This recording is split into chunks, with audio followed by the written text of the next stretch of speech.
चित्तौड़गढ़ किला। राजस्थान की वीरभूमि में बसा चित्तौड़गढ़ किला यह केवल एक दुर्ग नहीं बल्कि शौर्य, बलिदान और त्याग की जीवंत गाथा है। अरावली की पहाड़ियों पर फैला यह किला भारत के सबसे बड़े किलों में गिना जाता है। किले का परिचय क्षेत्रफल लगभग 700 एकड़, दीवारों की लंबाई 13 किलोमीटर, 7 मुख्य द्वार जिनमें रामपोल, पद्मिनी पोल और गणेश पोल प्रमुख है। अंदर महल, मंदिर, तोरण द्वार, स्तंभ और जलाशय।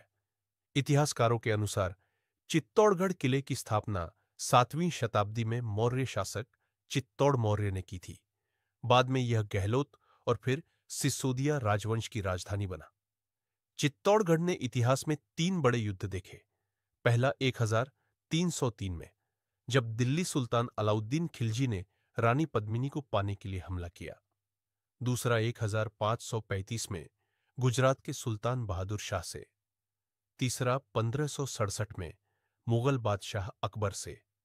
हर बार मेवाड़ की धरती ने रक्त से सींची वीरता की गाथाएं लिखी। अलाउद्दीन खिलजी की नजर पड़ी थी रानी पद्मिनी पर, लेकिन चित्तौड़गढ़ की रानियों ने आत्मसम्मान की रक्षा के लिए जौहर किया। हजारों रानियां और महिलाओं ने अग्निकुंड में कूदकर अपनी मर्यादा बचाई। आज भी पद्मिनी महल और जौहर स्थल इस बलिदान की गवाही देते हैं। 15वीं सदी में महाराणा कुंभा ने किले को स्वर्णिम काल दिया। उन्होंने विजय स्तंभ बनवाया, जो आज भी वीरता और विजय का प्रतीक है। किले में बने मंदिर और स्थापत्य कला उस समय की समृद्धि को दर्शाते हैं। 1535 में बहादुर शाह ने हमला किया। रानी कर्णावती ने अपने राज्य की रक्षा के लिए हुमायूं को राखी भेजी, लेकिन मदद आने से पहले ही दूसरा जौहर हो चुका था।